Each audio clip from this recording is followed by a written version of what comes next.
Good morning, class 11th. So today we are continuing our lesson 7, The Adventure, written by Jayant Nalika. So today we are continuing our lesson from page number 61. That is the uh, third paragraph on this page. So हमने पढ़ा कि जो देश पांडे जी जो वो थे जो professor काइटोंडे थे, वो उनके मन में कुछ बहुत ज़्यादा उथल पुथल चल रही थी और वो इसी चीज़ की तलाश में वो पुणे बॉम्बे ट्रेन पकड़ते हैं और वहाँ पे पूना पहुँचते हैं। साथ ही साथ वो वहाँ से लौटने का प्लान भी वो बना लेते हैं। और जब वो पूना पहुँचते हैं तो उनको कई सारी चीज़ें ऐसी हैं जो उनके लिए बिल्कुल नई थी, बहुत ज़्यादा शॉकिंग थी कि अभी भी ब्रिटिश यूनियन का शासन था, साथ ही साथ पूरी तरीके से जो रूल्स था अभी भी वो इंडियंस का नहीं हुआ था। और देखा कि जो वहाँ पे जो गाड़ियाँ थी सारी वो भी ब्रिटिश रूल की ही याद दिला रही थी। So let's continue what happens. आगे क्या क्या इसमें आगे हम पढ़ेंगे। हम आज कंटिन्यू करते हैं। The train began to slow down beyond Dadar and stopped only at its destination. Means जो ट्रेन थी यानी कि जो ये पुणे बॉम्बे एक्सप्रेस जो ट्रेन थी, ये दादर आते आते थोड़ा सा ये इसकी स्पीड कम हो गई and stopped only at its destination, और अपने डेस्टिनेशन यानी कि जहाँ पर उसको रुकना था उस जगह पे जाकर रुक गई। वो था Victoria terminus. Means Victoria terminus जो उसका डेस्टिनेशन था ट्रेन का, वो वहाँ पे जाकर रुक गई। The station looked remarkably neat and clean. जो स्टेशन था विक्टोरिया टर्मिनस वो काफ़ी साफ़ सुथरा था। The staff was mostly made up of Anglo Indians and Parsis along with a handful British officers. और वो जो स्टाफ मेंबर्स थे वहाँ के जितने भी लोग काम करने वाले थे उनमें ज़्यादातर एंग्लो इंडियंस और पारसीज थे, थोड़े बहुत मुट्ठी भर ब्रिटिश ऑफिसर्स भी शामिल थे। As he emerged from the station, Gangadhar Pant found himself facing an imposing building. जब गंगाधर पंत स्टेशन से उतरा, मतलब जब वो स्टेशन पर पहुंचा या स्टेशन पे उतरा, he found himself facing an imposing building. उसने अपने सामने एक बिल्डिंग देखी। The letters on it proclaimed it's identity. और जो लेटर्स, जो अक्षर उस पर लिखे हुए थे, प्रोक्लेम्ड इट्स आइडेंटिटी, वो उसकी पहचान की घोषणा कर रहे थे, मतलब उसकी पहचान बता रहे थे। To those who didn't know this Bombay landmark, उन लोगों को खास तौर से जो इस बॉम्बे लैंडमार्क को नहीं जानते थे। उस पर क्या लिखा था उस बिल्डिंग पर? East India house, headquarters of the east India company. ये ईस्ट इंडिया हाउस का हेड क्वार्टर है, जो कि किसके अंडर आती है? ईस्ट इंडिया कंपनी के अंडर आती है। Prepared as he was for many shocks, professor Kaitonde had not expected this. जैसे कि वो बहुत ज़्यादा शॉक्स के लिए पहले ही तैयार थे, professor Kaitonde had not expected this, लेकिन इन चीज़ के लिए कि मतलब अभी भी ब्रिटिश रूल होगा या इस तरीके के हेडक्वार्टर्स अभी भी वहाँ पर देखने को मिलेंगे, वो इस चीज़ के लिए पूरी तरीके से रेडी नहीं थे। The east India Company had been wound up shortly after the events of 1857। East India Company जो कुछ समय के लिए 1857 की घटनाओं के बाद बंद हो गई थी। At least that is what history books said, कम से कम हिस्ट्री बुक्स तो यही कहती थी। क्या कि जो ईस्ट इंडिया कंपनी थी वो 1857 की घटनाओं के बाद कुछ समय के लिए बंद हो गई थी। Yes, here it was not only alive but flourishing. लेकिन ये तो थी, मतलब उस बिल्डिंग की बात हो रही है कि वो बिल्डिंग वहाँ पर मौजूद थी। नॉट ओनली अलाइव, न केवल जीती जागती थी, बट फ्लरिशिंग, बल्कि फलती फूलती भी थी।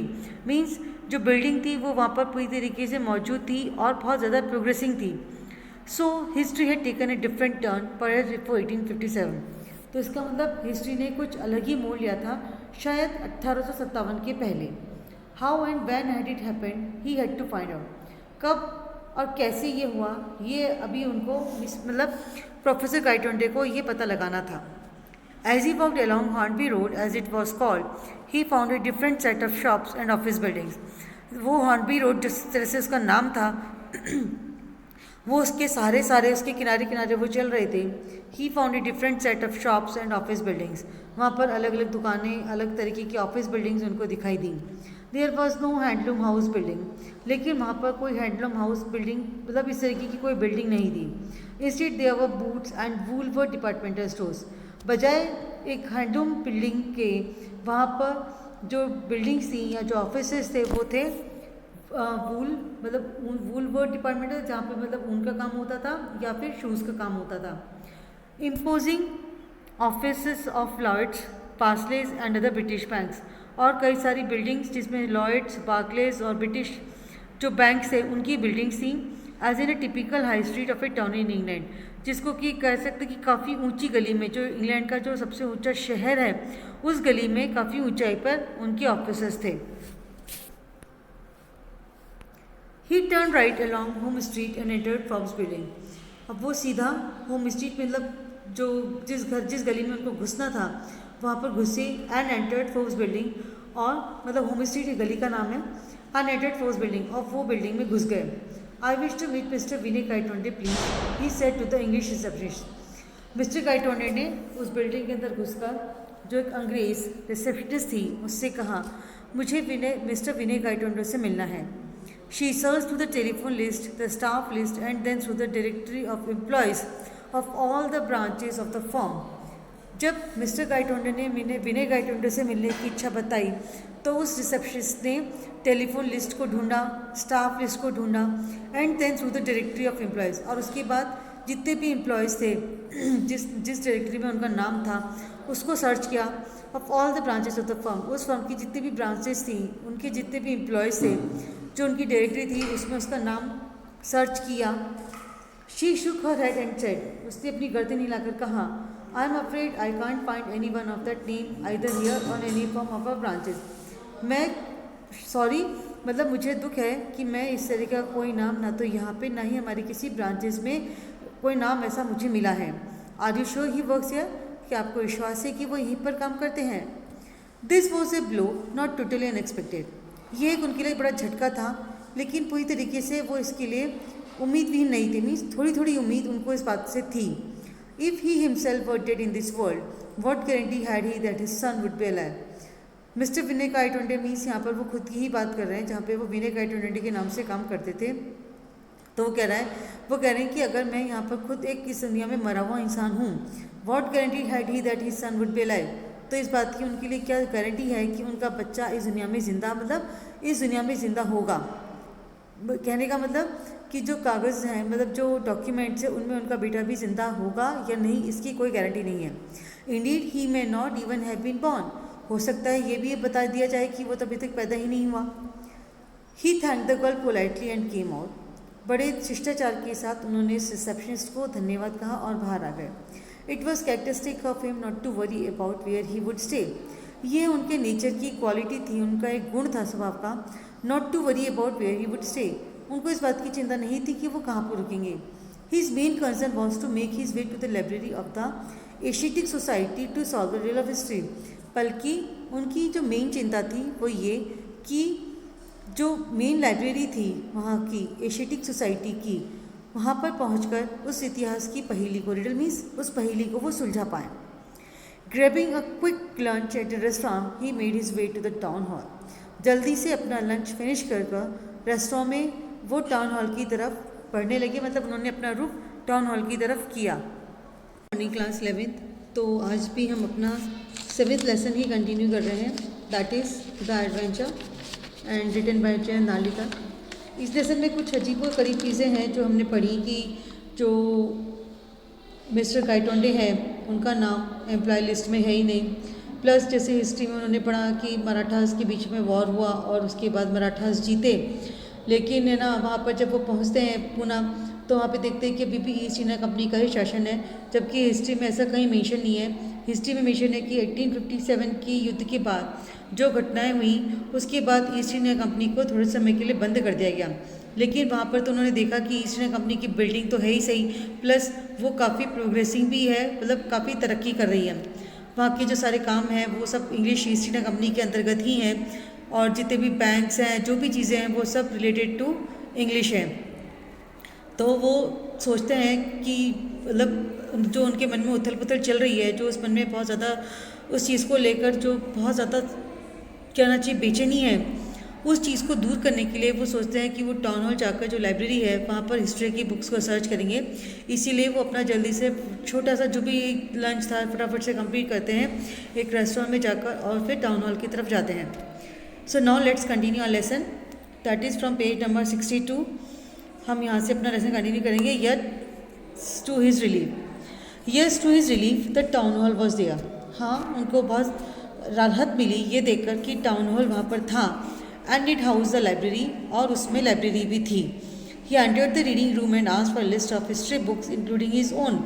वो रीडिंग रूम के अंदर घुसे और वहाँ से उन्होंने लिस्ट हिस्ट्री की बुक्स की लिस्ट मांगी, इंक्लूडिंग हिज ओन, खुद साथ में उन्होंने खुद की लिखी हुई, क्योंकि वो खुद एक हिस्टोरियन है, एक इतिहासकार हैं मिस्टर गाय टोंडे, तो उन्होंने इसलिए अपनी लिखी हुई किताब भी मांगी।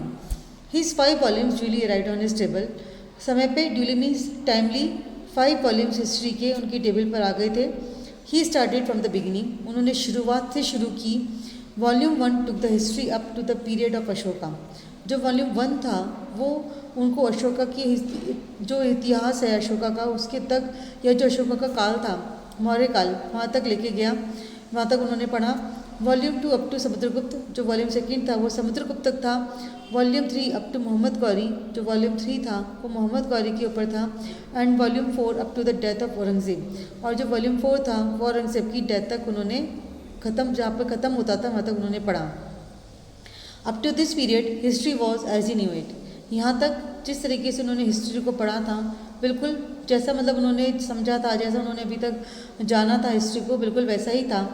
The change evidently had occurred in the last volume, evidently भी क्लियरली जो एक साफ साफ जो बदलाव देखने को मिला वो था लास्ट वॉल्यूम, यानी कि जो आखिरी संस्करण था उस ऐतिहासिक किताब का, उसके अंदर। Reading volume 5 from both ends inwards, Gangadhar Pant finally converged on the precise moment where history had taken a different turn. 5th volume को दोबारा दो बार उन्होंने पूरा शुरू से लेकर लास्ट तक पढ़ा। Gangadhar finally converge on the precise moment, last में वो एक शॉर्ट, एक एक्यूरेट एक मोमेंट, एक ऐसे क्षण पर आकर पहुंच जाते हैं where history had taken a different turn, जहाँ पर हिस्ट्री ने एक नया ही मोड़ लिया था। मीन्स उस पढ़ते पढ़ते उस चीज़ को, उस बुक को एक इस तरीके के बिंदु पर वो पहुँचते हैं जहाँ से इतिहास ने मोड़ लेना शुरू किया था। That page in the book describe the battle of Panipat, उस पेज में पानीपत के युद्ध का वर्णन किया गया था। And it mention that the Marathas one it handsomely, और यह भी जिक्र किया गया था कि मराठास ने इसको काफ़ी अच्छे तरीके से इस युद्ध को जीता था। Abdali was routed and he was chased back to Kabul by the triumphant Maratha army led by Sadashivrao Bhau and his nephew the young Vishwas Rao. साथ ही साथ उसमें ये लिखा था कि अब्दाली जो था वो जिस रूट से आया था उसको उसी रूट से उसका पीछा कर काबुल भेज दिया गया bye the triumphant Maratha army, जो बहुत ज़्यादा उत्साहित, जो बहुत ज़्यादा जीत की खुशी में जो जीत का जश्न मना रही थी मराठा आर्मी, जिसका नेतृत्व सदाशिवराव भाऊ और उसके भतीजे यंग विश्वास राव ने किया था। उन दोनों ने मिलकर और उनकी आर्मी ने मिलकर, उनकी सेना ने मिलकर अब्दाली को वापस काबुल भेज दिया था। एक्चुअली यहाँ पर ये बात बताने की है कि जो पानीपत के कितने युद्ध हुए, 3 युद्ध हुए पानीपत के। फर्स्ट बैटल था पानीपत का वो 1561 में हुआ, सेकेंड 1556 में हुआ, और जो थर्ड बैटल था वो 1761 में हुआ। लेकिन जो यहाँ पर जो बदलाव कहा जा रहा है ना कि यहाँ से हिस्ट्री ने एक मोड़ लिया, वो क्या था कि इसमें जो जीत थी वो मराठाओं की नहीं हुई थी, उसमें जो जीत थी वो अहमद शाह दुरानी की हुई थी, जिसमें मराठास काफ़ी बुरी तरीके से हार गए थे। लेकिन यहाँ पर मेंशन क्या है कि जो मराठा आर्मी है वो जीती थी।